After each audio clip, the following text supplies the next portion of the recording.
Hey guys, today I am with Jenny Doan of Missouri Star Quilt Company. This is so exciting for me, probably more than you guys, just because I love Jenny. I remember when we first met. You probably don't, but it was at the Salt Lake Quilt Market when I had my glamper. I think it was the first time. I do remember that glamper. I think that was the first time you and I had chatted, and then I've remained friends online with your daughter Sarah. Yeah. And I love Sarah, so it's been just really fun. I like Sarah too, pretty good. She's an okay person. She's an okay person. So Jenny is here to talk to us about your new book. I do have a new book. So I wrote a book called How to Stitch an American Dream. And basically what happened was the people who wrote Joanna Gaines' book approached me about writing a book, and I'm just like, wait, I'm not her, I'm not her. And I'm not even a celebrity, I'm just a celebrity. I'm only famous in one little circle, And so we decided to go ahead and do it. You have to interview authors that you want and that sort of thing. And so we interviewed several and picked one, and he came out and spent like a week following me around, having me tell stories, all the things, and recording everything so he could speak my voice and write down the stories. And so we started doing it, and honestly for me it's been the most amazing and the most terrifying thing I've ever done. Why terrifying? Well, because I went with my gut and my heart, and I talk about things in the book that I don't really speak about. I live in the present. I'm happy right here.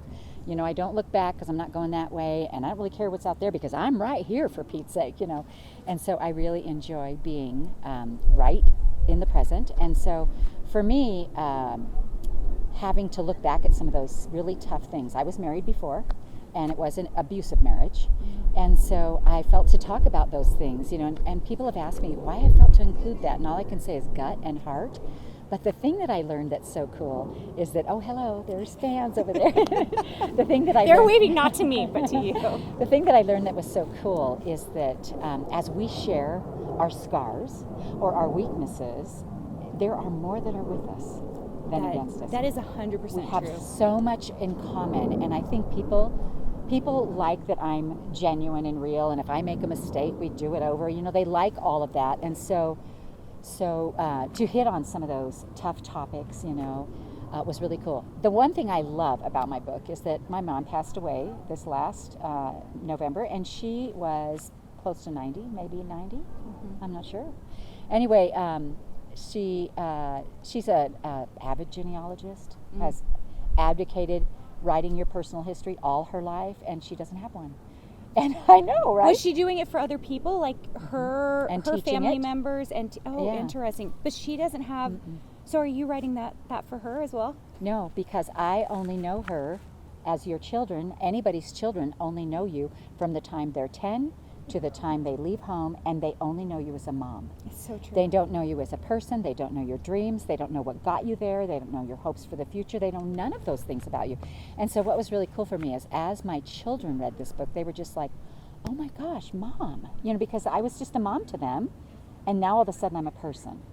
And so the cool thing for me is that not only do my children have, and it's not at all inclusive, it's, semi-inclusive, but not only will my children have a record of my life, but my grandchildren have a record of my life. And I read the book on Audible, and so when... So you personally did it. Yes. People are going to love that. To me, when the author reads the book, it is so much more enjoyable. It's much more enjoyable. And the thing about that, though, is that was really hard for me, because you can write words down, but when you speak them out loud, it was very emotional for me, because we don't talk about those hard things. We can write them down. It doesn't seem to affect us as much.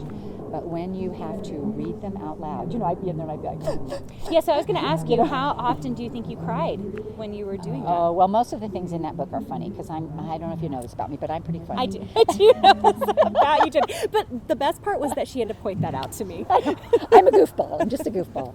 It's just, I just do funny stuff, and if it sounds like fun, I can be talked into just about anything, and I'm just like, all right, let's try it, And my kids, oh my gosh, I'm just glad they live to be adults, because we did so many crazy things.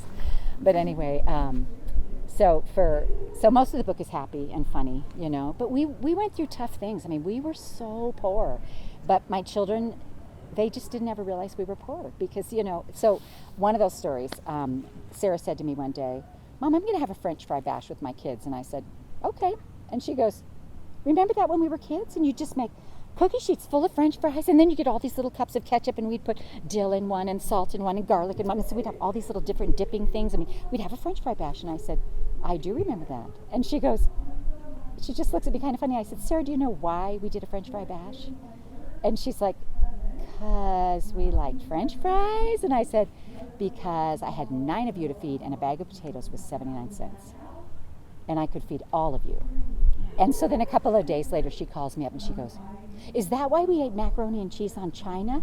You know, I'm like, yes, it is. You know, the poorer we got, the fancier I got. I was like, we're having a living room picnic. Yeah. You know, we'd throw sheets down on the floor and we'd have a living room picnic, or we'd go eat outside, or, you know, we took our TV out and went on the porch, and I called it drive-in movies, you know, and I mean, we just did fun things, because, you know, if it's fun, you know, I mean, you don't think about I just didn't want to live in drudgery and sadness. I'm a joyful person anyway, so that was pretty easy for me, where it wouldn't be somebody else's natural go-to. Yeah. But for me, it was, you know, it was just like, well, we're living this parent life. You're going to be loved more than you've ever been loved, and I don't care that we can't provide you designer clothes, because you're going to be loved. So I'm guessing this comes through in the book. It does, yeah. Oh, so many love stories. It. Okay, when does this book come out? It's already out. Okay. Yeah, they can get it at Missouri Star. They can get it at Amazon. Oh, when the book first came out, I was beating Jeff Bezos on the bestseller list. Sorry, that elicited a giggle out of me. Right? My son calls me and he goes, Mom, you are beating Jeff Bezos. And I'm like, best day ever. Tick that one in the Yeah, books. check that. So amazing. Okay, you guys, we're going to give you the links for that right into our show notes. I'm so excited, Jenny, that you came on. So fun. For those of you in Design Suite, Jenny is going to be talking to us in our guest expert series as well. Oh, so fun. And we're going to give you guys the links. Go check out this book. I'm so excited. I haven't read it. I'm thinking I'm going to get it on Audible, because I like listening to Jenny's voice. And I'm a big Audible listener, so I'm so excited about that. I love Audible. It's just easier. Yeah. Well, so you can quilt and read a book. You can quilt and read a book. That's what I do.